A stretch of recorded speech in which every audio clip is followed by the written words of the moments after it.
Microaggressions for Black people. It's just something we've always had to deal with, and just everything. And sometimes in undoing that, and undoing the behaviors that I specifically have learned to deal with the microaggressions,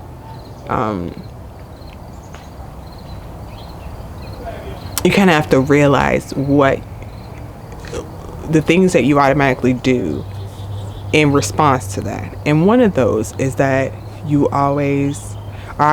was ingrained in me that people are always going to see me differently because I'm Black, so I always need to dress the part.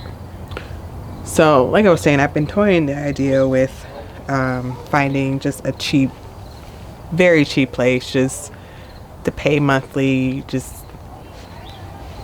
big enough to keep my equipment and a desk, right? Just somewhere other than the house where it's quiet, where I can record, things like that. And I actually went on a tour today of one, and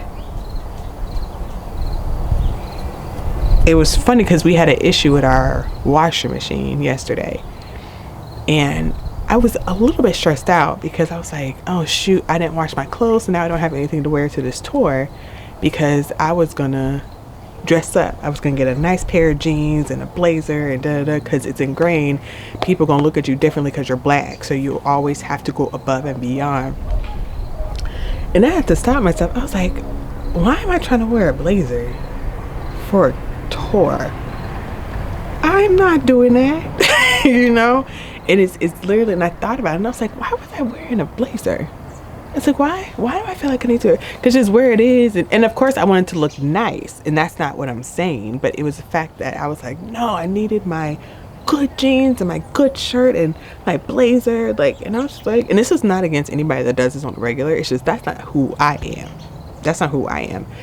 Yes, I will pull out a good blazer in a minute for certain occasions, but I'm just gonna go look at this space for like 10 minutes. I'm not getting dressed up.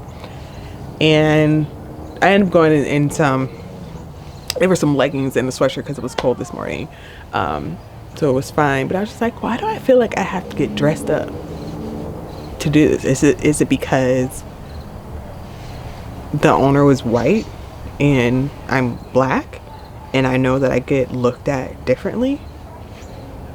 Probably, because it was always taught to me that I had to go above and beyond. And it's true. I'm not saying it's not true, because us as Black people have to literally go the extra mile plus some.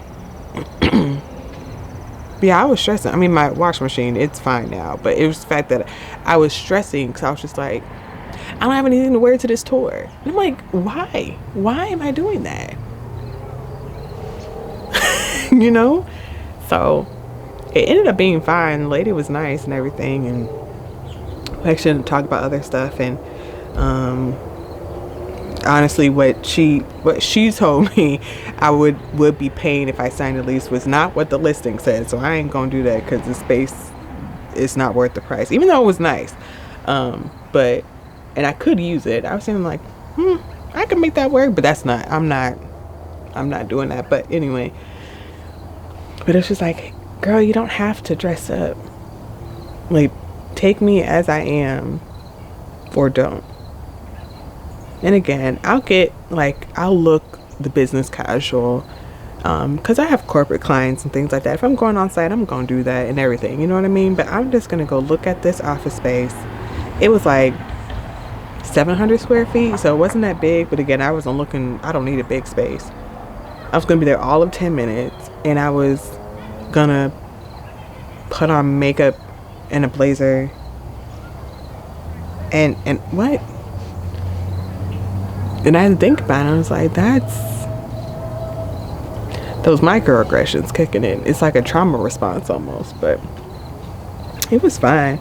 I honestly think she would let me rent it, but I'm not going to, because to me, the price isn't worth it. If they came down a couple hundred, I would have, but nah, I don't think so. But yeah. And it was real close to my house too. Oh, it was so convenient. I'm like, I'm not paying this for this. Not that price for that money. But anyway, yeah, man, microaggressions. But What can you do?